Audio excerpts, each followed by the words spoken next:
ሰላም ጠና ሃበለይ አመል ዓለም ትርከቡ ናይ አሜኒ ሚዲያ ተከታተልቲ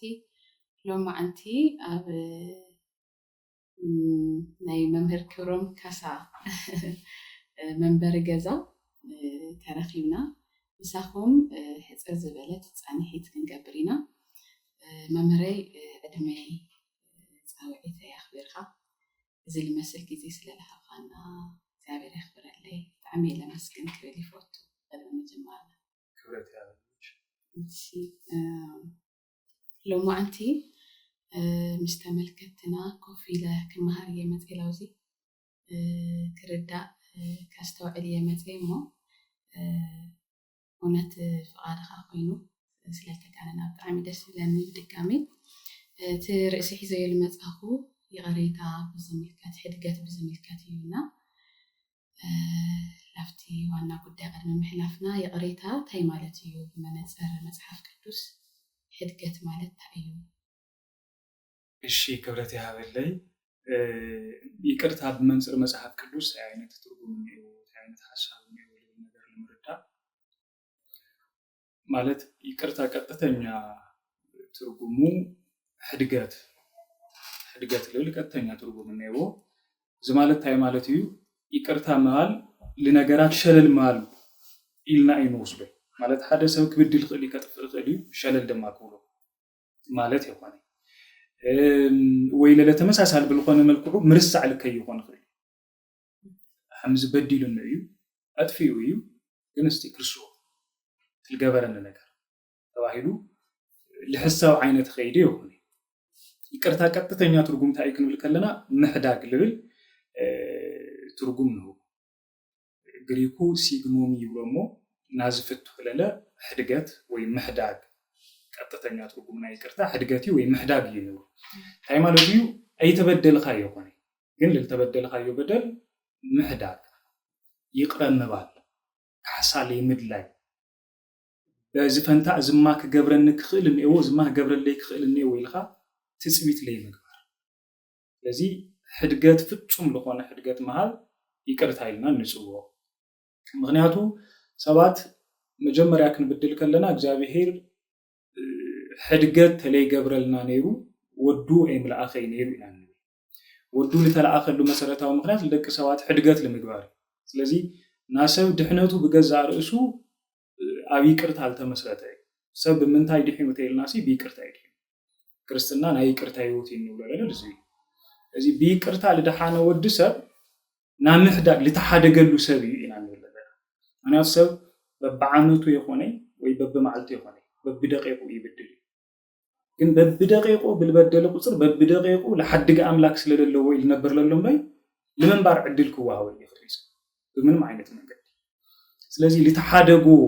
እዩ ሰብ ለተሐደገሉ እግዚአብሔር ለተሐደገሉ እግዚአብሔር ለተሐደገሉ ሰብ ከሐድገ ክኽል ነው ማለት ይቅራ ክብል ክኽል ነው ይልብል ነገር ነው ወስድ እዚህ መጽሐፍ ቅዱስ ስለ ይቅርታ ለሆ ቀጥተኛ ትርጉሙ ታይ ምስድህነት ለተተሐዘረ ሓደ ሰብ ክድህን ለኽልስ ይቅራ ልብል ሰብ ይቅራ ለይብል ሰብ ድህነት ክህልዎ ይኽእል ምክንያቱ ክርስትና በገዛ ርዕሱ ናይ ይቅርታ ህይወት ስለሆነ ክርስትና በመንታይ ተመስሪቱ ተይልና ይለ በይቅርታ የተመስሪቱ ናይ ይቅርታ ህይወት እዩ ምክንያቱ ይቅርታ ምስ ፍቅሪ በጣም ተአሳሳርነት ስለሌለው ማለት ይቅርታና ፍቅሪ ክልቲኦም ክንፈላልዮም እንኽእል ነገር አይሆን ፍቅር ላይ ሁሉ ይቅረክ ባህሎ ይኽእል ይቅረ ለይብል ሰብ ፍቅር ላይ ሁሉ ሰብ ይልና አይናንገልጽ ወይ ምንጽው ስለዚህ ይቅርታ ታዩ ክንብል ከለና ምትዕራቅ ቂም ላይ ምትሐዝ ምሕዳግ ልብል ትርጉም ነው ማለት ነው ጽር ብለ ለማልኩ ክንደከለና ጽብቅ መምረይ ይቅርታ ኸመ እዩ አፍቲ ናይ ክርስቲያን ህይወት ወይ ሓደ ሰብ ኣብ ተግባር ክውዕል ከሎ ናውሽጣዊ ስምዒት ጥራሕ ድዩ ወይስ በአንደበት ልግለጽ ጥራሕ ድዩ ወይስ ፍልቲኡ ለጣመረ ነገር እዩ ማለት ብዙሕ ጊዜ ንሰምዕ ኢና ሞ ለምሳሌ ሓደ ሰብ ይብድሎሞ أي بقى يقرأ غيرلو يكو يقرأ يللو وشتكو من ما يحسبوي يبهالمو دحريو جن تلنبرة جنيمنت وين أجزاء سلام تعالى كوني خليو لتأفقلو هنا تعتنيو حدا كزين دجنا بأندبتي كرتاي يبهالمو دحريو جن تماليسو تقداي منشن بجورو السب يسمع نازي يقرتها تجيرو إيو زقداي سيقرتها بهاي بيو كانوا لنخدم حاجة أيو سب كبدل خيريو لتبدلو بدل جن قدم كرسعون إيوه مالت يا خني تجبرك كان أجر لكي ترسعود خيلها سب سللو خناون لكي ترسعود خيلها أي رسع قايو مالت جن كتحرق إيوه لخي مالت يا خني سلزة أيو نحداق مالت هاي مالتيو لمثالي كواخ كوس دول جبأن النبرة نجرسي لي موسى دمو لأخ مهاد محداقي زينا نقول لنا هذه تلتبدل لي بدلس اندحر يقرأ إلى خوينا اندحر حديقة يخوينا داقم كالعلو لخيل نجار يخوني مالتي تتلعيلو أي حدق خوي حدقو لبهال حدقات لبهال داقم ليل على نجاري داقم همزكو غيرو ننيرو همزكو غيرات ننيرا كنولو لين خيل نجاري لازم مثال يمتلو الخيو أي أنا كحديقة منم بكرسي منم انتني يبلسد دحري يقرتان مو ليت باهلو كن باهل كلنا بزحي حديقة يداون قيتامو انتني لويت نجاري نسمعت صبغو يا حديقو كوكون غيري ግን ታይደል ሓደ ጊዜ በአንደበት ልግለጽ ነገር ለኮን ክኸልነው ማለት ቅርበት ለለው ወሕድገት ኮን ክኸልነው ትምሕዳግስ همل حدا كخلخي استخلك تفلتك تخلنيك همل حدا كخلي أنا لك فلتك تخلنيك ونياتو تحمام سب خلتين على اللحمام لازم بخلتين أوشتي كفوس كخلنيك أنا حدي قال كون خلي جن السخي اللي حدا قال لي كون يخلي يلخك تحاسبك تخلي بالخي ونياتو تفوسن هاي بيتشاب كون حوارو فوسي كون لله لمثالي نحن إجابير لأنا بدلنا كحد قلنا كله يقرأ كلنا كله سي يقرأ إلى يومية لبل نجار بتشاي تسمعت بتشاي هون إلى له ثم هملت حد قلنا فليتنا هنا عميلنا هنا تقبلنا هنا هذه فوسو زاير بتشا فويس وين يقرأ إلى لبل نجار بتشاي هون ترت على ليولو يقرأ تام مخانوسي وسيدنا هنا إذا غني هو لذي نخلتين يكون للو تفوسي نا لخونو سبات بتشا ويمناتي يقرأ كبل لسبب بتشا كون يولي هم يقرأ هم لبلكو هم الحادق هو كجلاز كخلني أوزوشتي يقرأ مسارته وعلامة أتايديو داقم لكي يدقم له من نجاري داقم لكي يدقم داقم هم عين السرح لكي يسرح له مفتح لمهاوي مسارته ونقدر سلازي كنت أرى ملو النخل نجار ندحر قوينو من نجار يدلي مالت شيلو باير لا يبتشال في تصم نجار يقول مو وقع يدلي أنا أقول داقم كيف تصم يقولي سوكو بدل يسرحمو لعملاكو نساي عادي حدقات لك جني جن بدلو لعملاكو يناجري زي بدلنا كن الناجرس لندل جزائر مالتي أنا أقول كن الناجرو كلنا بجزء رئيسي فوس لنا جنيلي كابانا يوتصلوتي نسرقو نجارتي لحمنا وشتنا للو نجار كرلب لنا نجار كابانا سللوتص مالتي دهريو فتصوم لقونا فوسي تواهيونا لنا نقبلو ويم نوصل مالتي لازم تمساسل بلقونا ملكعو مسي قرتا كنا العلو لقبلنا حساب أمونغو خلتي للو سلاماوي خيدي كفتر كخيلنيو داقم همو عينت نجار لكي يفتر داقم همو عينت نجار لكي يلعن كنا جاجر كخلنيو مالتي كمسك خلنيو مالتي لذي أنا كو حديقة لوي أنتو كو غير لوي إلقا جن أب نجقر ليت مسرته نجار تقوينو أب موقع ليت مسرته نجار تقوينو من الوقت السو ليل على اللو من قدي يهلوي لنا كنا العلين خلي حدا قلايت مساسال بالقونا ملكو تفوسي ناتي حديقة لو كو لبل عين السبب له بتشاب كون خير على التناجر وستغل النيكا توس وستغل النيكا لبل نجار نوصل مالتي جنا متعنت ولت أقومنا يتاي مالتي كرسعو مالتي جن لكي يواني خير حدقو نيو حدقو أي تفتصمي مالتي كي يقولي تفتصمو تغيرو جن داقن همزكو تغير نيرا همزكو ፈጺም ካልን ይርካ ቅድም ሕዝለ ይሉ ላብ ጽብጽብ ግን ለእትዎ ነገር ይኾነ አውሽቲ ይቅርታ ለምሳሌ ለእግዚአብሔር ህምል በደልናሲ ንዝክሮ ኢና አይረሳዕና እዩ በድልና ኢና አጥፊና ኢና እግዚአብሔር ለለ ተመሳሳል ብልኾነ መልኩዕስ አቀዲሙ ህምል በደልና ዮሲ አይፈልጢ ማለት ይኾነ ወይ ልክን መሃረሉ ወይ ለኻሊ ነገር ክልዓለ ይኽእል ነገር እዩ ማለት ይኾነ ክነስታውሶ ላይ ንኽእል ነገር እዩ ማለት ይኾነ ግን ልተሓደገ ነገር እዩ ደጊም ሱዕዳ ክኾነ ይኽእል ዝፎም ዝምዝኮ ተፈጽሞ ይረዳስ መበል ልኾን ንኽእል ነገር ክኾነ ይኽእል ለሪ ተመሳሳል ብልኾነ መልኩዑ ይቅረ ተባሂሎም ማለት ውሽጦም ለሎ ይቅርታና ኻሊ ነገር ላፍትና መጀመሪያ ነገር ተመሊሶም እዮም ክንብሎ ንኽእል ኢና ግን ህምትና መጀመሪያ ለነበረ ሪሌሽን ግን ክሎም ኽእል ግዴታ እዩ ማለት ግን ልከይሆን ይዝኽኒሮ ማንያቱ መንገዶም ክስተኻኽሉ ለኹሉ ነገር ክልኽእል ወይም ለኾነ መንገዱ ክስተኻኽል ኽእል ካፍትና መጀመሪያ ለነበረ መንገዲ ኻሊ መንገዲ ክኾን ኽእል ኻሊ እንትን ክልኽእል ያም ኸይድ እዚ መንገድሱ እንኒኦ ማለት ግን ኣብ ክሊ ቂሚ በቀሊል ተኣሳሰረ መንገዲ እዩ ማለት ግን ይኾን ፍጹም ሕድገት እዩ ፍጹም ይቅርታ እዚ ትፍቅሪ ክምለስ ክኽእል ነይዎ ትንትን ክምለስ ክኽእል ነይዎ ደህኒ ለምሳሌ ሰብአይ ሰበይቲ ክበዳደሉ ይኽእሉ ይቅርታ ይገባበሩ ተመሊሶም ይቅርታ ስለተገባበሩ ግን ለተመሊሶም ላብ ተሓዳርሱ ከአቱ ግዴታ ነውም ማለት ግን ይሆን ማለት ላፍ ተሓዳር ከአቱ ልኽእለሉ መንገድ ተልዩ ሰና እዩ ግን ለምሳሌ ለተሓዳር ልጎድእ ተው ለተሓዳር ሓደጋ ልፍጽም ነገር መንገድ ተልዩ ወይም ኻሊ ዓይነት ከይድ ተልዩ ተመሊሱ ላው እንትን ገብር ልኽእለሉ ግዴታ ነዩ ልብል ነገር ተለዩ ውሰድ ጽቡቅ እዩ ተመሳሳል ብልኾነ መልኩዑ ግን ሕድገት እዩ ማለትና ግን አምታ አንቶ ላብልና ይልነርና ፍጹም ይቅረ ምባል እዩ ልብል ነገር ግን ወስዶ ልግባእ መሰረታዊ ነጥብ እዩ ምክንያቱ ክርስትና ድሓረክን መጽቆን ኾሊና ብገዛ ርእሱ ናይ ይቅርታ ህይወት እዩ እንድሕሪልና ኮይና ሰብ ለለ ይቅረ ክብል ክኽእል ነይዎ ይቅርቱ ብፍጹም እዩ ፍጹም ይቅረ ክብል ለለዎ ይቅረ ልብል ለሎ ለለ ልትሰብ ብቻ ይኾነ ልባዕሉ ለዩ ይቅረ ልብል ለለዎ ኢልና ኢና ንጽኦ ምክንያቱ ብዙሕ ግዜ ሰባት ይቅረ ንብልስ ልሰብ ኢል መስለና መጀመሪያ ይቅረ ናምባል ጥቅሙ ለርእሱ ይትስ ልባዕሉ ለማንም ክኾነ ይኽእል እዚ ይቅረ ብልበሎ ቁጽር ሰብ ይቅረ ስለልብሃሉ ማለት ኣብቲ ጸሎትና ካብ ንጽውዖም ነገራት ውሽጢ ሓደ ታይዱ ኣብ ሰማያት እትነብር ኣቦና ስምካ ይቀደስ መንግስትካ ትምጻእ ፍቃድካ ኣብ ሰማይ ከም ዝኾነ ከምኡ'ውን ኣብ ምድሪ ትኩን ናይ ዕለት እንጀራና ሎሚ ሃበና ንሕና ንዝበደሉና ይቅረ ከም እንብል ንስኻ እውን ንበደልና ይቅረ በለና ንብል ንሕና ንዝበደሉና ይቅረ ንብል ኢና እሞ ንስኻ ለለ ልበደልና ይቅረ በለና ኢልና ኢና ንብል እዚ ታዩ ኣቀዲሙ ልተቐመጠ ነገር እንዩ ማለት እዩ ልበደሉና ይቅረ ክንብል ኢና ድሕሪ ንስኻ ለለ ልበደልና ይቅረ በለና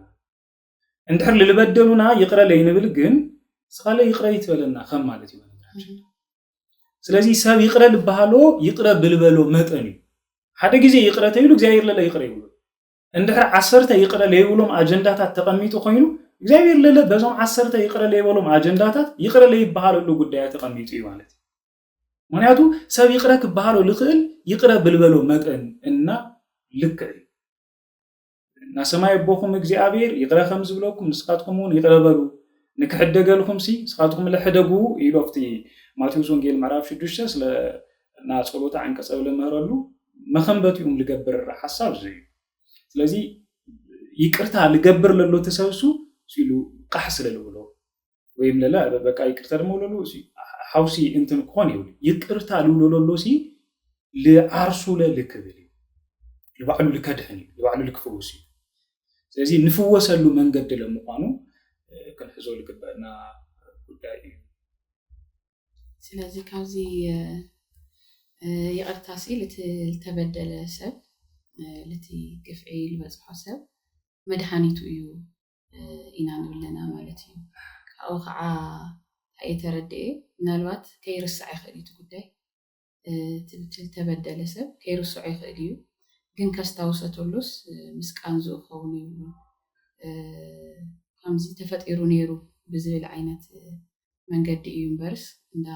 አንዛት ፔን ካልኣይ እንዳተሰምዖ ክኸውን የብሉን ኢልና ክንብሎ ንኽእል هو ለምሳሌ ሲ አዳም ሰበይቱ ሔዋንስ ካብ ገነት ልክባረር ልገበርኽኒ እስኺ ኢኺ ልብል ጥያቄ ከለለ ይኽእል ምክንያተይስ እስኺ ኢኺ ክብል ይኽእል ሕዚ አዳም ልቢ ኢልና አስተውዒልናዮ ኮይናስ ካብ ገነት ብቻ የኾነት ይባረራቱ እግዚአብሔር ልክስእን ሊአጌራቱ ንብረት ክስእን ሃብቲ ክስእን ዝኾነ ጉዳይ ክስእን የኾነት ይጌራቱ አዳም ዝነገርዝስ ይርስዖ እዩ ማለት የኾነ አይርስዖ ግን ቅድመ ሕዚ እኮ እስኺ ካብ ገነት ልክባረር ገይርኽኒ ኢኺ ኢሉ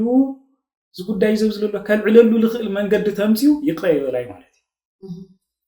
ይቅረ ስለበላ እዮም ብሓዳር ቀፂሎም ኢና ንብል እዎ ማለት ኣብ ሓዳር ውሽጢ ካብ ዝተልዓሉ ምክንያታት ሓደ ግን ይቅረ ኢልዋ እዩ ፍጹም ሓዲጉ ኢዚ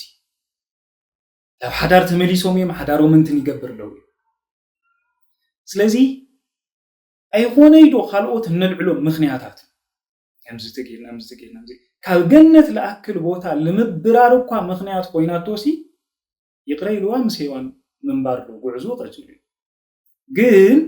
እዛ ጉዳይ እዚ አላልዕለ እዚ አላቀስቀሰ እንትን ልገብር ተኮይን ይቅረ ይበል ማለት እዩ እዚ ይቅርታ ኮነ ይኽእል ጽብቕ መምረይ ብኡ ብምትሕሓዝ ናይ ይቅርታ መሰረት ወይ ሰረት ይቅርታ መን እዩ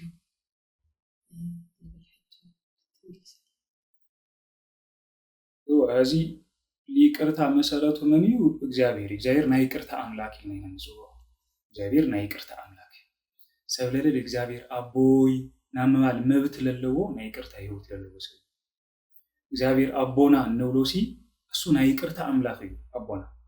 ናይ ይቅርታ አምላክ ቢይቅርታ መንፈስ ክነምልኮ ከለና እዩ አቦ ኮነና ይኽእል አምላክ ኮነና ይኽእል ናይ ይቅርታ መንፈሲ ናይ ይቅርታ ህይወት ይለውሉ ሰብ እግዚአብሔር አቦይ መባሉ ሐሶት ይልኩን ሐሾት ይልኩን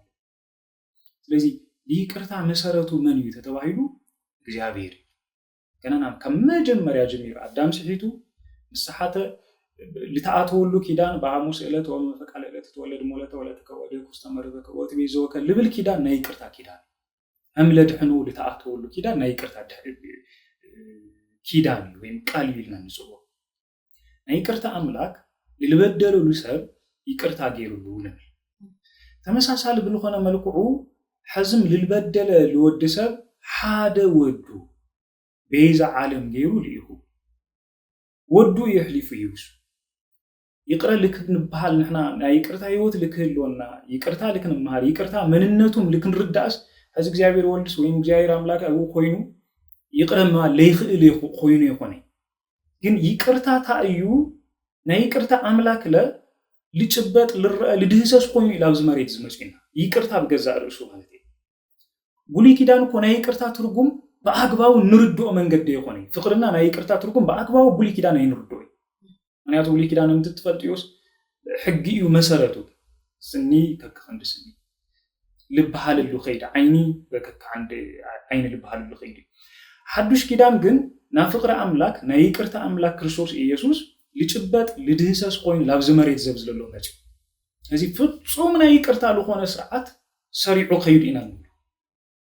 እዚ ልልበደሉኩምስ ይሄ በድልዎም ልብል ነገር ክበና ልረግሙኩምስ ርገምዎም ለለሳድዱኩምስ አሳድዱዎም ክብልና ይኹንና እንምልከቱ ጉሊ ኪዳኖም ዓይነት ኸይድ ነይሩ ሓዱሽ ኪዳን ግን ናፍጹምነት ህይወቲ ዘመኒ ስለልኾነ ልልረግሙኩም መርቁ ልለሳድዱኩም ጸልዩ ልልብድሉኩም ይቅረበልዎም አይተሐዝሎም ክንበሃሊና ንሰማ ንምልከቱ እዚ ናይ ይቅርታ ዘመን ናይ ይቅርታ ህይወት ቢፍ አልተገለጸሉ መንገድ ምዃኑ ኢና ነስተውሉ ስለዚህ ናይ ይቅርታ መሰረቱ እግዚአብሔር እዩ ኢልና ንጽውዖ ሰብ ልነብር ለለ በብዕለቶም ተዓንቶ ልገለጽናዮ ይቅረ ልውሉ አምላክ ስለለሎ ምክንያቱ ሰብ ስለለይ ብድል ይኾነ ብዙ ጊዜ አነ ብርእሰይ ካብ ልመላለሰለን ነገር ታዩ ንሕና ሰባት ሓደ ሰብ ተበዲሉና ታይኑልና እሺ እዚያ ይቅረኩለ دقيم يقرأ أيولو دقيم تبديلو نجن يقرأ لولو من قديلي كاب حزينا مثال إجابير كاب حزي كرت أيولو يقرأ أيولو تلبل كابلوم ما عندي للبدلكم ما بدل بمنم تعمر يقرأ أيولوكم لبل أملاك تلقون يوجد من بيوت كنبر يفعل الخلاص سب حسابنا نجورو بمن نجارنا نجورو بسرحنا نجورو بدلي حتى يعني بتعمل بزحي مقصر كله يغل بساعته يخوني بدقيقه نبدل سواتنا سلازي بدقيقه يقرأ لبل أملاك تليه اللونا نيرو أن نبرلو مخنيات ليه لي ما نم عدل سلالته هاو اللي نبر له عدل كيتو هاو اللي نبر فترتين لكن بسان هيوت ناي كرتا هيوت للنيومي انبي ناتمال تاريخ لي يقول لك قدوسين ناتمال حماق لي يقول لك قدوسين يقرا سلالتوهالو نا قدسنا هيوت ገንዘብ لغورو يومبي نا ፍጹምነት ህይወት ስለሌለውም ይሆን በፍጹም ስለሌበደል ይሆን ቅዱሳን ስለዚህ እግዚአብሔር ናይ ይቅርታ አምላክ ደጋጊሙ ይቅር ልብል አምላክ ስለዚህ ይቅርታ መሰረቱ ምን ይተልና እግዚአብሔር ና ሰማይ አምላክና እግዚአብሔር ይቅረ ልክብለና نحن على يقرأ كنبل كنخلنا إننا مرة كم تعنتوا الجلسة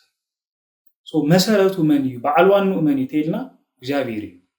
إلنا نلعلو جابير بعلو لنا يكرت أملاك إلنا نقل شغلات سبوا ممري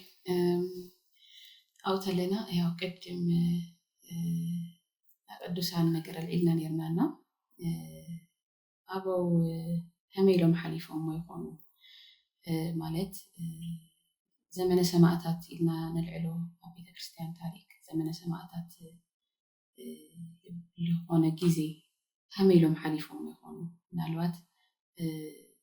ناجنكي جيزي أيو نامكرا جيزي أيو بكريستنا أمنتهم بتلحزوا من قدي زح فتناتات حزية وزكو فيلنا كنجلسهم لتشجروا فتناتات حليفهم يموتاتنا كأوقع وتصب زبالة دكنا لسقا فتنا لكون عدي لمزة وررا كون يخلي بس إحنا جر بس حوامينا كريستياننا قدم كريستيان مالتي هميلهم حليفهم زي كبل لدالة كل مكنيات من الوقت ببقى اليوم حليفهم ويس حدقة اليوم حليفهم ويس لا توها هاو مالتي كحسالة تغفلوا اليوم حليفهم هميلهم حليفهم كريستيان أبوتاتنا أديتاتنا هميلهم حليفهم ማለት ከመጀመሪያ ከአዳም ጀምሮና ከንምልከት ከለናሲ በዲሉ ይቅረተው አይሉ ለብል ነገርና ንውስድ ዱሪዩ ላብለ አብርሃም ከመሰከለና በነገራችን ላይ አብርሃም እግዚአብሔር ዕድል ተለየ ሆኖ ምናልባት ጣዖት አምላክ ሆኖ ፈረይ ዳዊት እግዚአብሔር ዕድል ተለየ ሆኖ ይቅረ ተለየ ብሎ ነው بالقديم بالገበሮም ነገራት ቤተ መቅደሱ ለመስራህ ይላል دحر قصيلهم لمصول لموسى قديمهم لنور لموسى كنملكت كلنا تمساسل بالكون ملكو منالبات عدل تلي وحاو نيرو نفسي قتيلوا بغبص بالنبرو لغزي ساعتي هو قتيلو نفس قتالو كوينو مخري موسى لاكل سب يقرس للتوهالو اسرائيلاوያን ካብ ግብጽ ዋርነት ነጻውጡ ዳዊት ላክል ሰብ ታሪኩን ፈቶ አብርሃም ላክል ሰብ ታሪኩን ፈቶ እዚ የኋላ ታሪክ ላይ ሁሉ ሰብ ወይም ቅዱስ የለ ይናክን ብሎ ግባና መሰረቱን ታንቱ ለዳልናይ ስለዚህ ታዩ ስለላይ ተበደሉ ይሆነ ሐዲስ ኪዳን ለነበረት ቤተክርስቲያን ተመሳሳለ በሆነ መልኩ የተበደለት ይማል ይነخል ተበዲላ አይና እንምልከታ ለምሳሌ ግብረ ሐዋርያት ምዕራፍ 7 ለሉ ታሪክ ስለና እስጢፋኖስ ታሪክ ከነልዕል ከለና እስጢፋኖስ ይቅረ ክብል ከሉ አይና እንምልከታ ናስጢፋኖስ ሞት ብቻ ይሆን አቤተ ክርስቲያን ልብትታን ለመጸም አራፍ ሽሞን ተለሎ ታሪክ እንግኒው እስጢፋኖስ ሞት ለተልዓለ አብ ኢየሩሳሌም ለነበረት ቤተ ክርስቲያን ተበታት አብ ኢየሩሳሌም ለነበረት ቤተ ክርስቲያን ለመከራ ተጋለጸ ብዙ ፈተና ይጋጥሙ እስጢፋኖስ ሰማይት ኮንከሎ እስጢፋኖስ ክሞት ከሎ ክብደል ከሎ ብእምን ክቅጥቀጥ ከሎ ታይ ገይሩ ዩቲ ነጥና ኮን ምክንያቱ መምህርና ሳቶም ቶም ነቢያት ቶም ጻድቃን ቶም ሰማዕታት ስለዚህ ክርስቶስ ቀድሙ ልገበሩ ነገር ታይ ልቶም ልበደልዎ ልሰቀልዎ ኦ አባ ሰረይሎም ኃጢአቶም እስመ በዘእያ አምሩ ይገብሩ አቦ እቲ ዝገብርዎ ነገር ይፈልጡንሞ ይቅረበሎም ይሉ ይቅርታ ሰብ ይሁን እስጢፋኖስ ተመሳሳለ ብልኾነ መልኩ ይቅርታ ክሰብኽ ከበይና ንልከቱ እታ ወልድ ለተናገረ ነገር ልገብርዎ ነገር ይፈልጡንሞ ይቅረበሎም ይሉ ክናገር ከበይና ንልከቱ ሓሲቡ ይዲኺ እስጢፋኖስ አሻዒቱ ይቅረተ ለይብል ነይሩ ጳውሎስ ልመስል መምህር ልምግናይ ብጣዕሚ ይከብደና እስጢፋኖስ አይ ቡሽጡ ይቅርታ ይልዩ አዲገ ምንም ቆይ አስብሎም ማለ ይጥልይ ምክንያቱ አመከራ ኮይኔ በእምን ይልቅጥቅጥለ ግን አንደበቱ ገሊጹ ይቅረ ክብል ከሎይና ንሰማው ጳውሎስ ለእስጢፋኖስ ክሞት ከሎ ክዳንቶም ገረፍቲ ክዳንቶም ቀጥቀጥ ሒዙ ይነይ ድሓረ ለእስጢፋኖስ ለአክል ቅዱስ እስጢፋኖስ ለአክል ሰማዒት ልቀተልኩና ልክሞት ለግበርኩ ልተስማዕማዕኩ እኮ አነ እየ ላበለ ዘለዓለ መብጣዕሳ ልነበር ሐዋርያ ዲክተግኒ ወይስ ነፃ ኮይኑ ና ክርስቶስ ወንጌል ልሰብኽ ሐዋርያ ልምንታይ እስጢፋኖስ ይቅረ ክብል ከሎ ሰሚዑ ተመልኪቱ እዩ ይቅረ ልተባሃለሉ ልተሓደገሉ ሰብ ነፃ ይግን ይልበልናዩ አንቶ ለዚ ሓራኢሉ ወጽሱ ለይልፍወስ እስጢፋኖስ ይቅረ ክብል ከሎ ናጋ ልላ ቤተክርስቲያን ዓብይ ስራሕ ዓብይ ሓላፍነት ሓዲግ ይልኸድሉ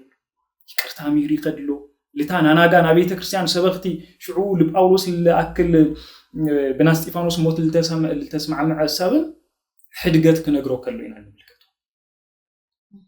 ስለዚ ቤተ ክርስቲያን በብዘመኑ መከራ ላበጽሐ ነይሩ ግን ቂምና በቀል ሒዛ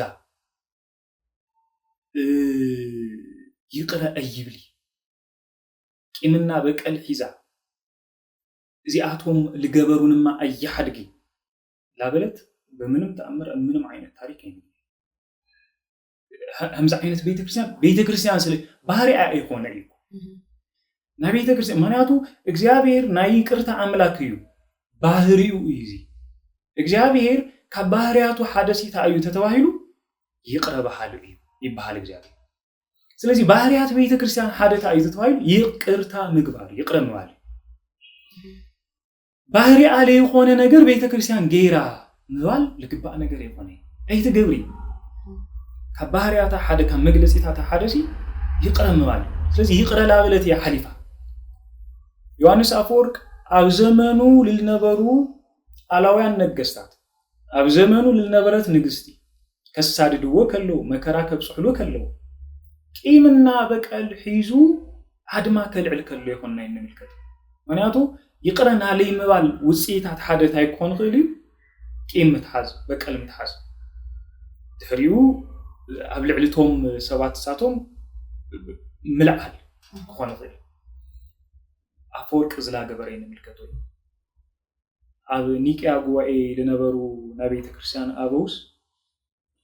አፍተ ዘመንሱ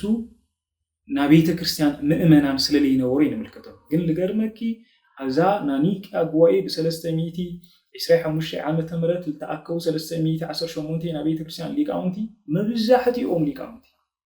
ገሊኦም እግሮም ለተቆረጹ ገሊኦም ኢዶም ተቆረጹ ገሊኦም አይኖም ተጎልጎሉ መብዛሕቲኦም ክፍል ሰብነቶም ለጎደለ መጀመሪያኦም አቡነ ዘበሰማያት ነይሩ መወደዮም አቡነ ዘበሰማያት ነይሩ ስብከቶም ስለ ይቅርታ ቤተ ክርስቲያን ያሳ ታጓኤሳ ቤተ ክርስቲያን ያህብረትያ ስለዚህ ለሆነ ልቅበልዎ ለነበሩ ቂም ወይም ለህዝብ ለነበሩ ቂምና በቀል ነው ይክንሎ ልግባ ነገር ሳንገልጽ አለ ይችላል ነገር ስለሆነ እሱ ማለት ነው ስለዚህ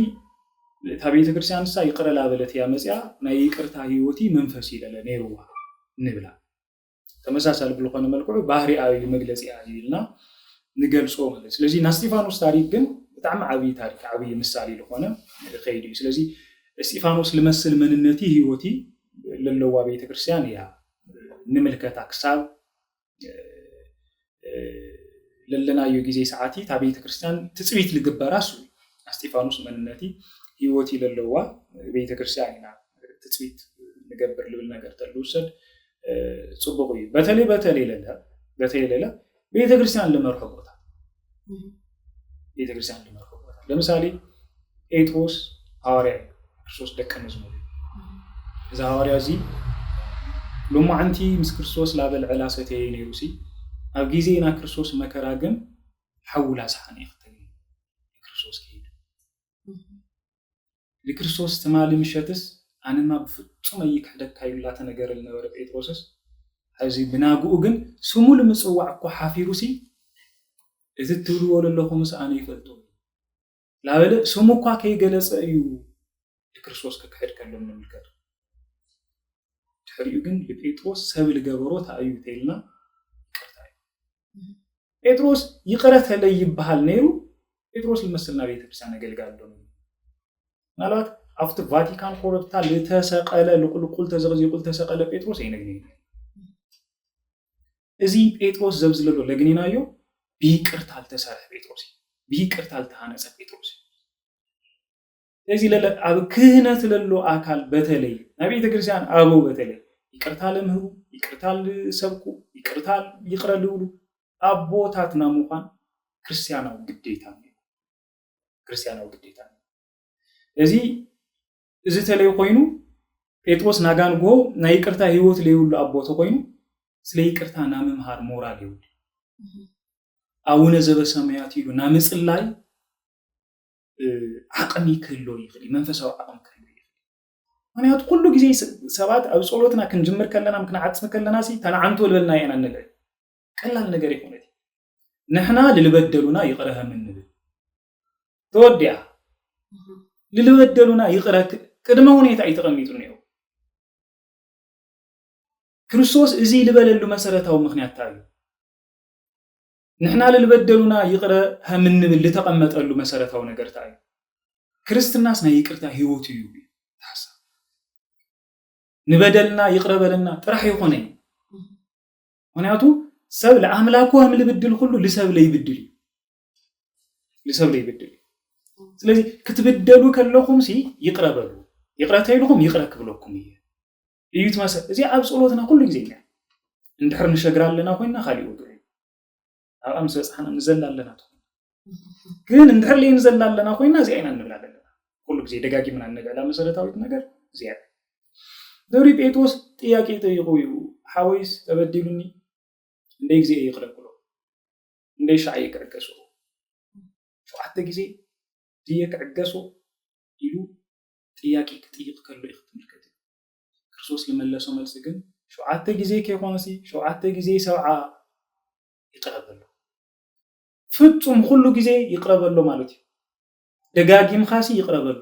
ክርስትናስ ደጋጊም ኻ ይቅረና ማል ህይወት እዩ 490 ጊዜ ማለት ይሆነ በቃ ፍጹም ደጋጊም ኻ ይቅረብሎ ግን ሕሳብ የሙ ሓደሰ ኣብ ህይወት ዘመን ኹሽ 490 ጊዜ ይቅረክ ክብድለክ ይኽል ሰው ቆይ በህሚክ 490 ጊዜ ሓደሰ እንተ ነገር በሪኽ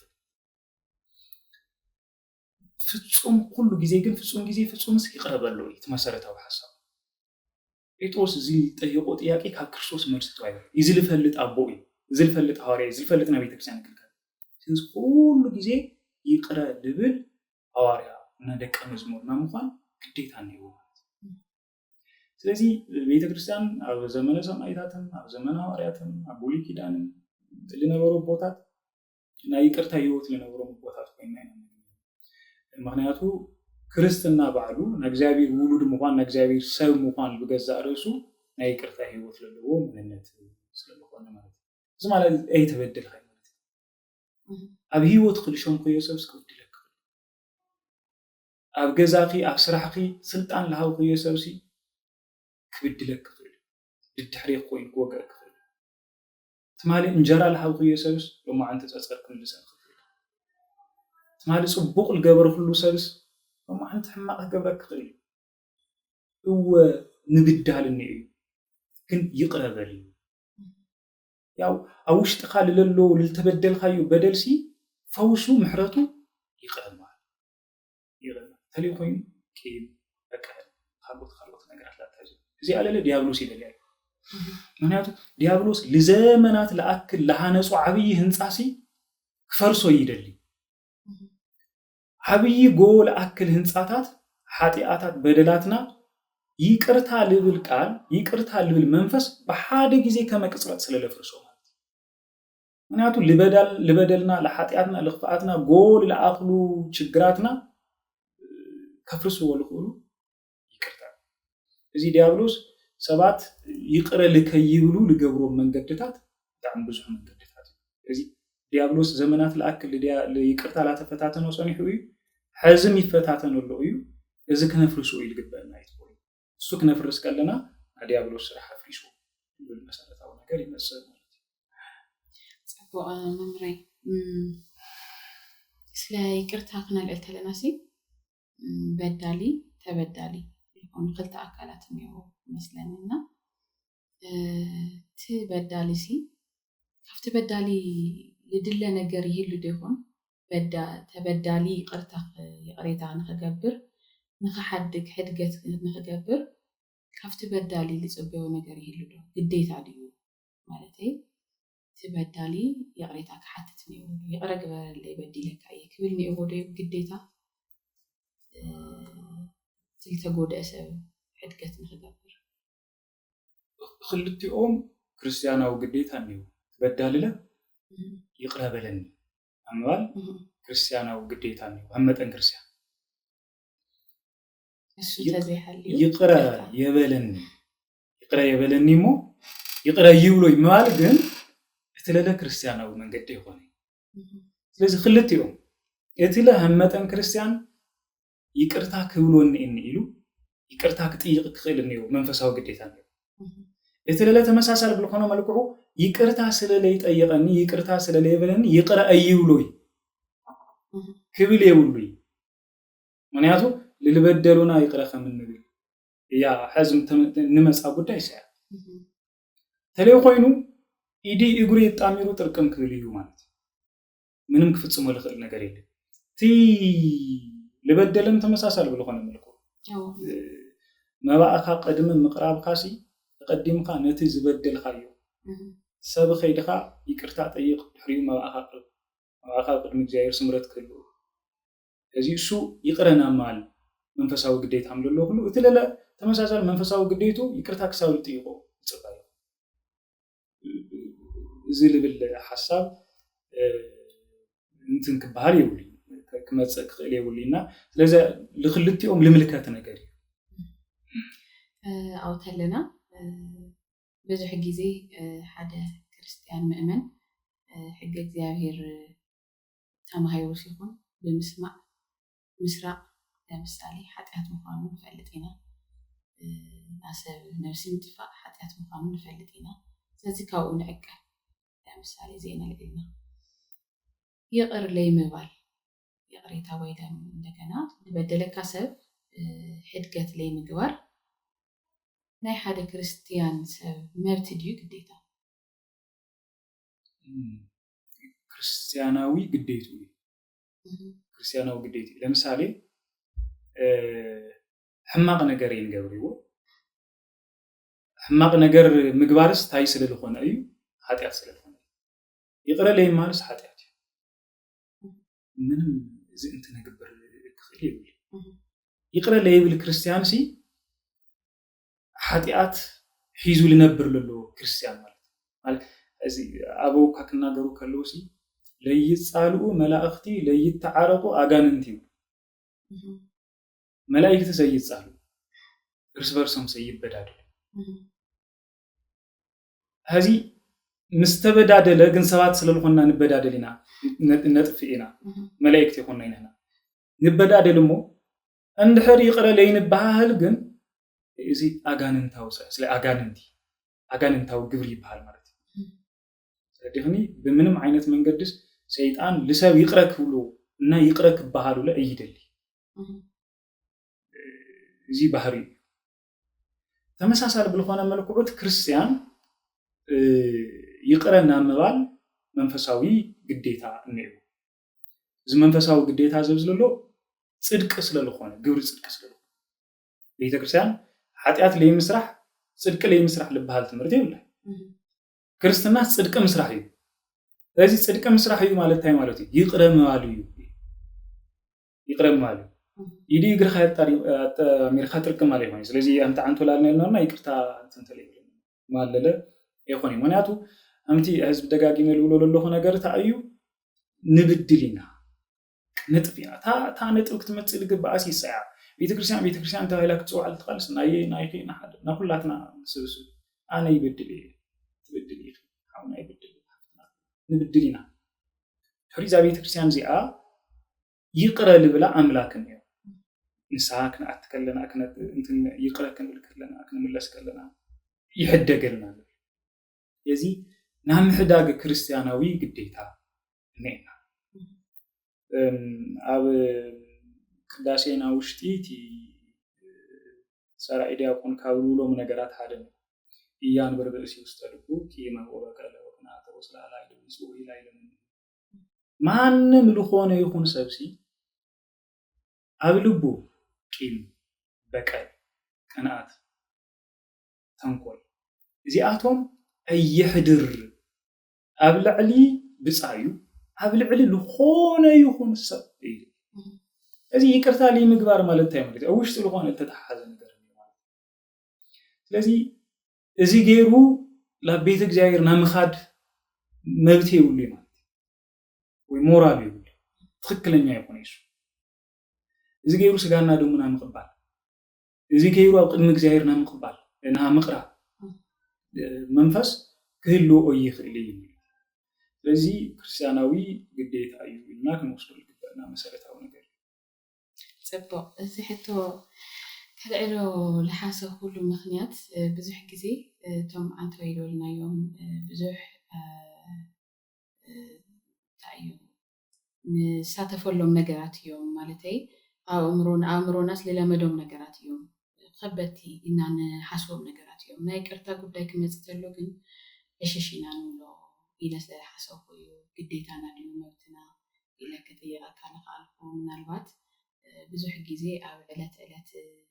እንቅስቃሴና ንሪኦ ጉድለትና እዩ ሰብ ክኾን ይኽእል እዩ ብዓዲ ደረጃ ክኾን ይኽእል እዩ ብማሕበረሰብ ኣብ ኮሚኒቲ ውሽጢ ክኾን ይኽእል እዩ ኣብ ሓዳር ክኾን ይኽእል እዩ ናይ ቅርታ ጉዳይ ንእሽተይ ቫልዩ ስለልስእን እየ ግዴታና ድዩ መብትና ኢለክት ዘለኹሞ ብፅቡቅ ስለረዳእኻና የመስግን ላፍቲ ናወዳእና ጥያቄናና ሓደ ክልተ ሰለስተ የምልቃርያኒ ሕድገት ገደብ እኒአዎ ዶ ይኾን ለምሳሌ ንሓጢአት በደላት ዓይነት ይዝርዘር እሞ እዚ እንኳን ቀሊል ይቐርክለሉ እየ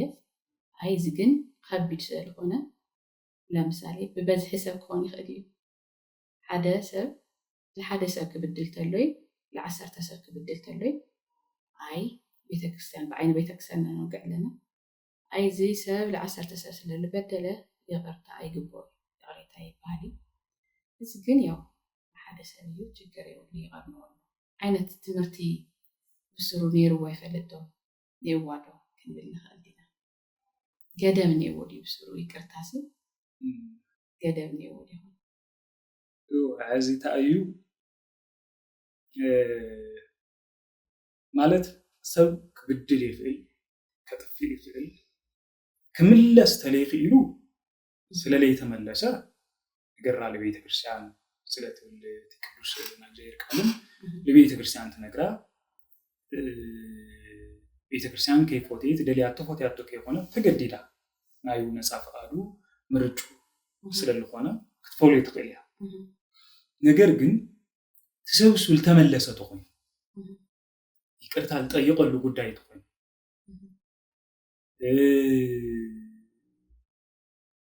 ክኾን ልግብኦ መሰረታዊ ነገር ታዩ እዚ ዝበደል ዘብዝለሞ ዝበደል ዝማ ይቅራ አይባሃል ተባሂሉ አይልዓሊ ምክንያቱስ ብልኾነ ይኹን ሚዛን ደቀ ሰባት ለክርስቶስ ለእግዚአብሔር እንድልበደልና ይበደልስ ማንም ሰው ለሰብ ክብድል ንጹሕ ባህሪ ኣምላክ ወዳ ኣምላክ ኢየሱስ ክርስቶስ ኣብ መስቀል ሰቂልና ብግርማ መለኮቱ መላእክት ቅድሚኡ ቆምዎ ለይኽእሉ ቅዱሳን መላእክት ቆምሉ ለይኽእሉ ኣምላክ እንትፊልና ፀፊዕናዩ ኣሳዲድናዩ እዚ ብኣጋንንቲ ሓለቃ ብብኤል ዘይብሉ ኣጋንንቲ ለውፅእ ለሎ ኢልናዩ እዚ በላኤ ህብስት ሰታየ ወይኑ ኢልናዩ ለይበልናዩ ነገር የለ ወዳቱ ሰቂልናዩ ለመቃብር አውሉ ሰቂልናዩ ግን ኣብ መስቀል ላሃለ ሕዝም ቶም ሰባት ሶም ስለልተመለሱ ይኾን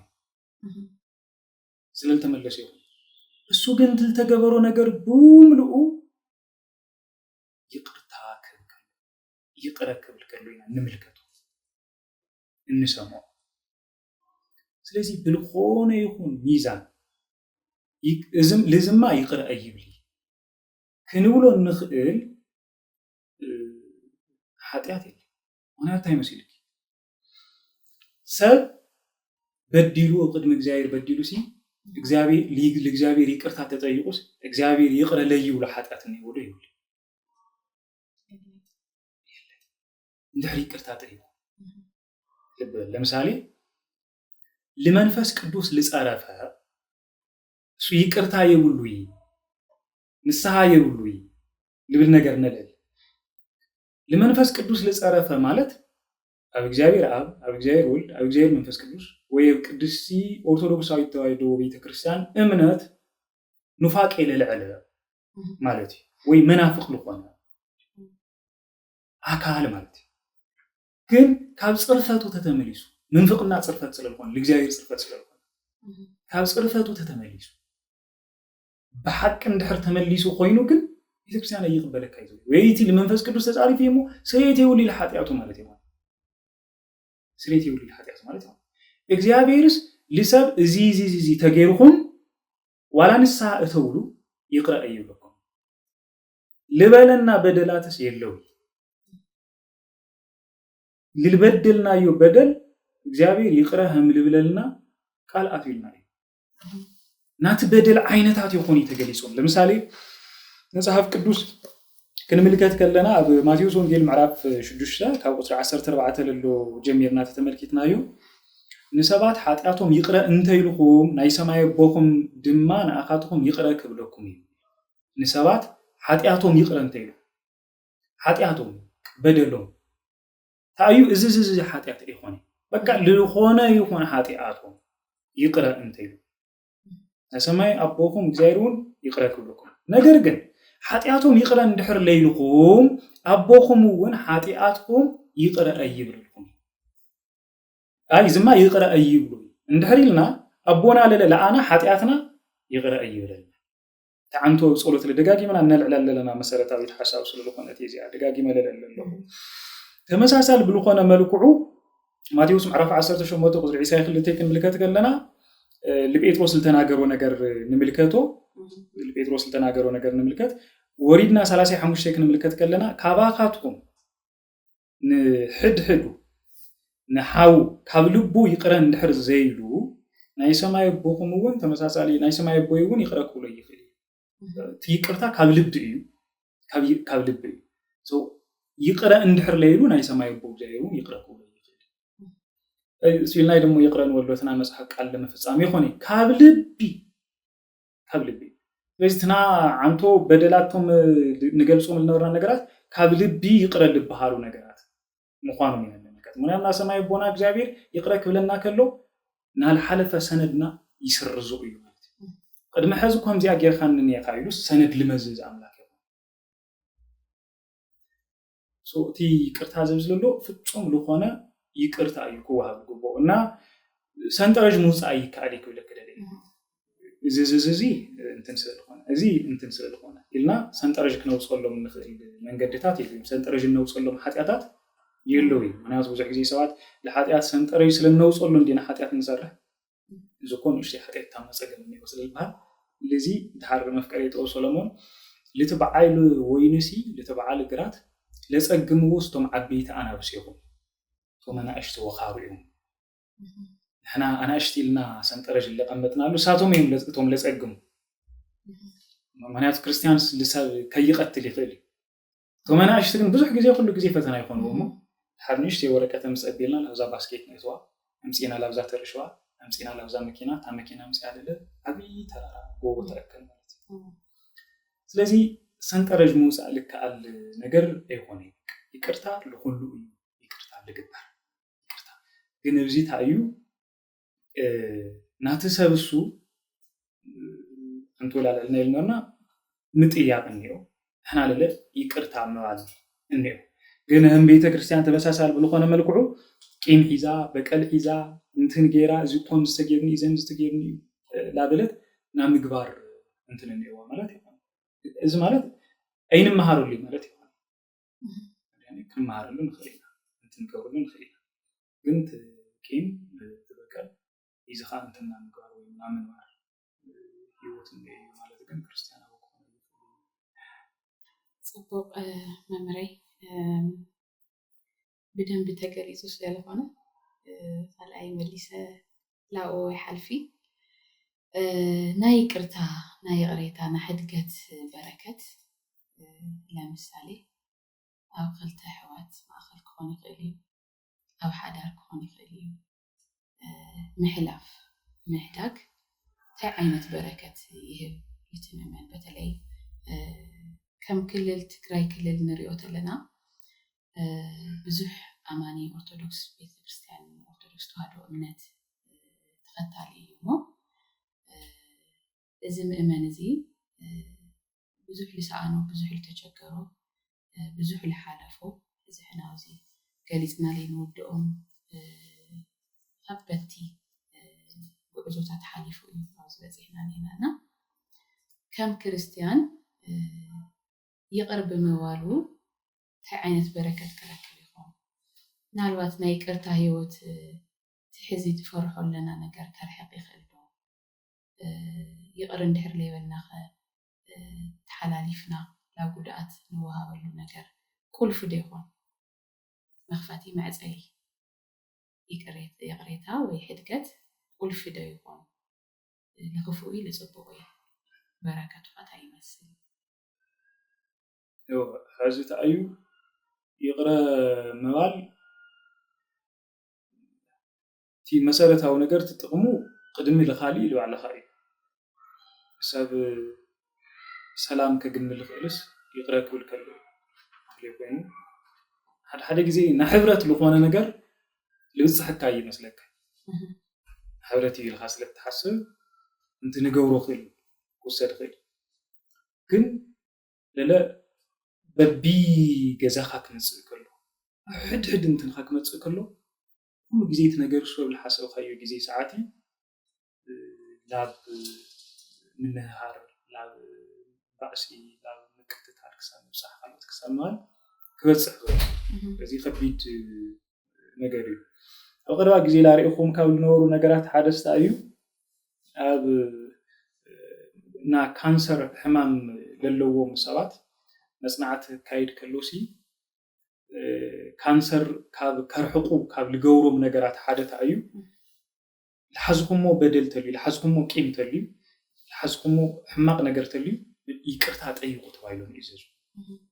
ምክንያቱ እቲ ይቅርታ ምባሎም ብገዛእ ርእሱሲ መጽናዕት ካይድሉ ከለው ጊዜኡ ልክ ነውሐሉ ማለት ውሽጡ ለሎ ነገር እንትን ልክብል ልክርሕቅ ናብ ምግባር ኣቅማም ለለው ሕዚ ልወፁ መጽናዕትታት እኳ ልገዛእ ርእሱ ነው እዚ ብመንፈሳዊ ጉዳያት ብቻ እኳ ከይኮነ ብስጋም መዘዝ እኒአዎም ማለት ብኻሊእ ይበሃል ለምሳሌ ሰብ ይጭነቕ ልበደለክ ሰብ ክትሓስብ ከለኺ ወዲያው ላብ ጭንቂ ትሓስብ ይታእቲ በዲሉ ነምዚ እሙሮን ኣለ ምጭናቕ ናእቲ ኣእምሮ ክጭነቕ ከሎ ንገብሮም ነገር ኣይንቆፃፀሩ ክንፍፅሞም እንኽእል ነገር ኣይንቆፃፀሩ ስለዚ ልሰብ ክንፀርፍ ንኽእል ኢና ሕማቕ ነገር ክንሰርሕ ንኽእል ኢና ዓርስና ላብ ሕማቕ ቦታታት ክነምርሖም ንኽእል ክንወስዶም ንኽእል ማለት እዩ ካብዚ ጭንቂ እሱ ንምግልጋል ኢሉ ሰብ ዓርሶ ሕማቕ ቦታ ከግኒ ይኽእል ማለት እዩ ስለዚ ታእዩ እቲ ይቅርታ መጀመርያ ፈውሱ لبعلنا عرسنا لبل نجر وصل لجبؤه مسألة وحسابي تمساس عليهم تعنتوا للعلقي هم عدي لتبدلنا يبدل النيو لمسؤونا نجرات النيو كنتم بدل زيهم بكين ببكال بخالي من قد كنت حزوم لجبؤنا بدلاتهم توعيلهم تلا يحسوا صبوري بثري لهم بيت كريستيان نا بوليتيكا سوات للخونه نجر هدلي وخولي شو عجب رسمه يملكت ጉዳይ ለምልከተና ነገር ግን ነው هم ቤተ ክርስቲያን هم ክርስትና هم ክርስቲያን ቤተ ክርስቲያን ይቀርብ ሐሊቲያ ቤተ ክርስቲያን ፍቅር ተሰብኺያ ሐድነት ተሰብኺያ ይቅራ ልብል ነገር ይወስዲ ኢላንትን ትገብሮ ነገር የለ ከዚህ ነው እሺ አነ ማለት ስለ ይቅርታ ምን ንጋርሲ ቤተ ክርስቲያን እኮ ይቅራ ሐሊቲያ ማለት ኃጢአት ኮይኑ ተረኤሉ ጊዜ ለለህም ሲውልናለው ተባለ ይቅረ መዋልሲ ተመሊስ ኻስ በለና ተመሊስ ኻስ ወቅዕና هم ማለት እዩ ገይሩ ትርጉም ሰቢል ይቅረ መዋልስ አይ ምንም የተገበርና አይኮ ቀድም ሐዚ ማለት እዩ ገይሩ ለወሰድ ሰብነ ኖ እሱ ይሆነ ሓደ ይቅረ መዋልና ንሕከም ንሕናይና ንድሕን ንሕናይና ካልአይ ይቅርታ ሞንጎ ለሆኑ ሰባት ሞንጎ ለሆኑ አድታት ይቅርታ ክልከሎ ሰላም ይልወርድ ለሎ هم ህዝብ ለ هم አድለ هم ውልቀ ሰባት ለ ሰላም ይልወርድ ለሎ ደሪውት ሰላም እሱ ናብራኻ ጽቡቅ ለኮን ይገብሮ ተመሳሳለ ብለኮነ መልኩዑ ቲ ሐዘን ለጨናንቀናሎ እንት ለምጽናለሎ ለከይመጽ ይገብሮ ማለት እሺ ንውሰድ ደሞ ምስሉ ኾኑ አፍትም ስለሎ ነገር ሞን ውሰድ ለምሳሌ ሐዝት ሃይን ሰምዕ ለና ይቅርታ ላውለ ኮን ርዕሳት ይፋከ ይባል አብ ክልተ ወገን ለሎ ህዋት ነው በዚ ወገን ለአፍት ለለኮኑ ወገናት ነው እንሰምዕ ለና حر خلت حوات خلت دقنو እርስ በርሶም ተባይሶም ጠመንጃ ይማዘዝ ለው ለዚ መድኃኒቱ ላይ ይቅርታ ሐድነት ፍቅሪ ትስሳር እሱ ተልይ ታየለይ ተሐዝን ሰምዖ ለለና ነገራት የለይ እዚ ጎዘገም ኮይን ለሎ ታይ መስለኪ هم عدي هم ቦታታት هم ክልል ብቻ እኮ ይሆነቲ ለሎ ጸገም አውሽ ጠናም ተመሳሳለ ብልኾነ መልኩ ይኺ እንድሕሪ ይቅርታ ክህሊ ለይኽእል ኮይኑ ለምንታይ ኮርድ ይኽእል ይመስለኪ ለሕድ ገዛ ላይ አት ሕድ ገዛ ላይ ከመጽፍ እኔ ታይ ልባል ነገር ነው እሲ ናደጋዊ ጦርነት መበገስ ይሲ ውሽጣው ጦርነት አብደገል ይፈጠር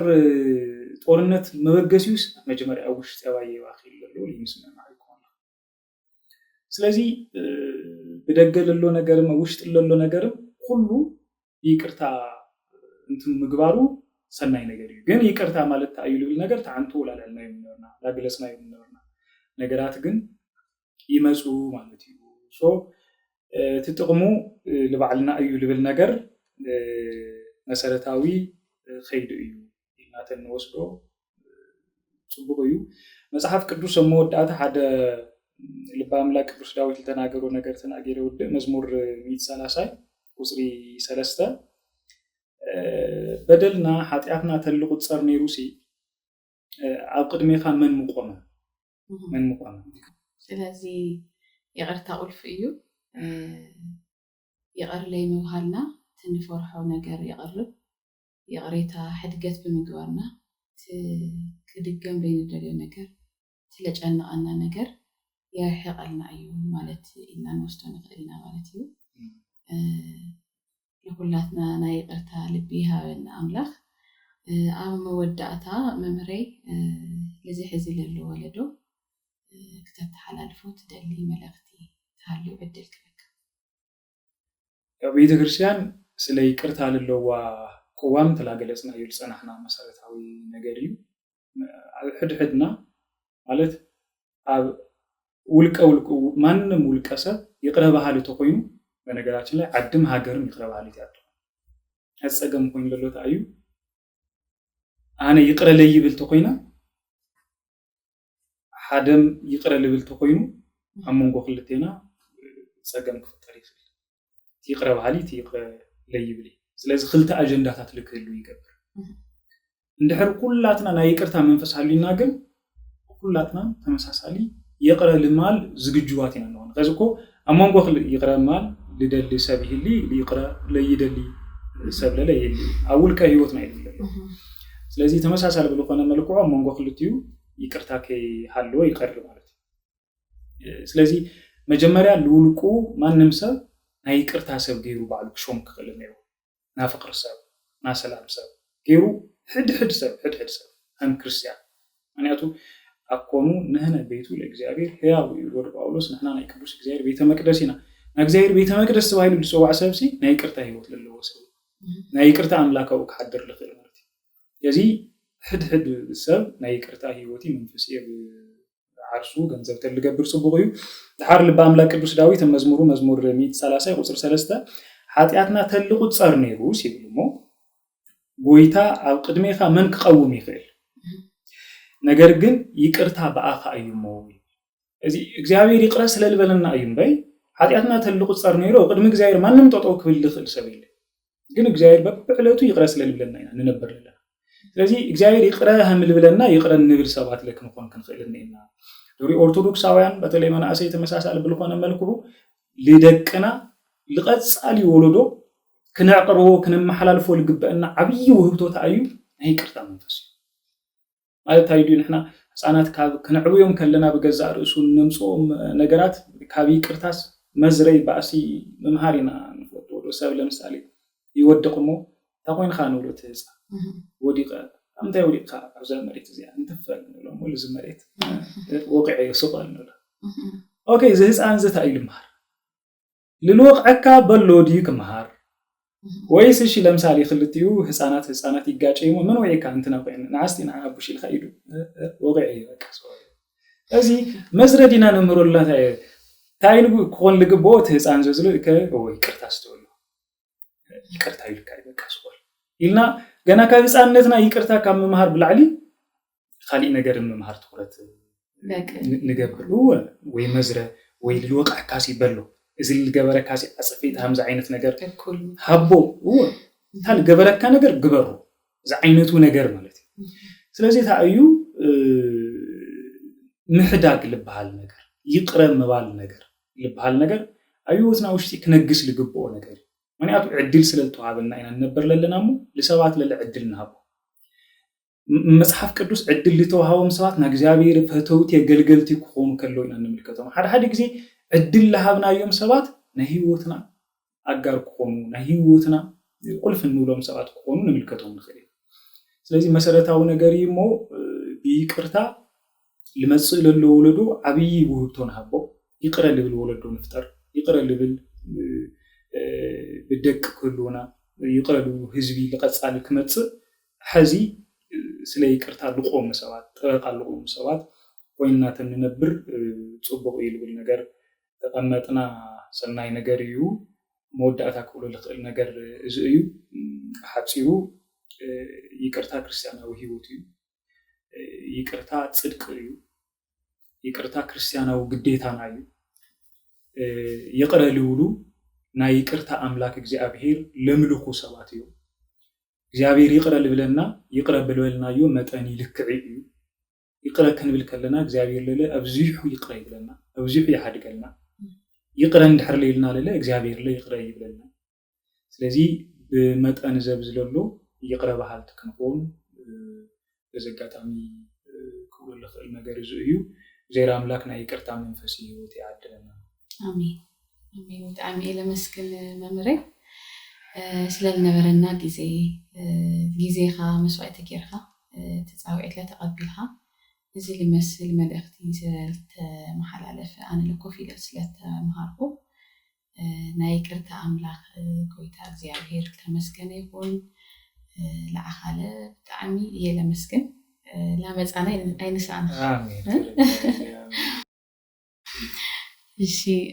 ክብራት ተከታተልትና ናይ ሎማዓንቲ ጻኒሕትና እዚ መስል ነይሩ በቀጻሊ በኻሊ መደብ እስካ ንራኸብ ጽጽቡቁና አሁን ሰላም እግዚአብሔር ምስኩላትና ይሁን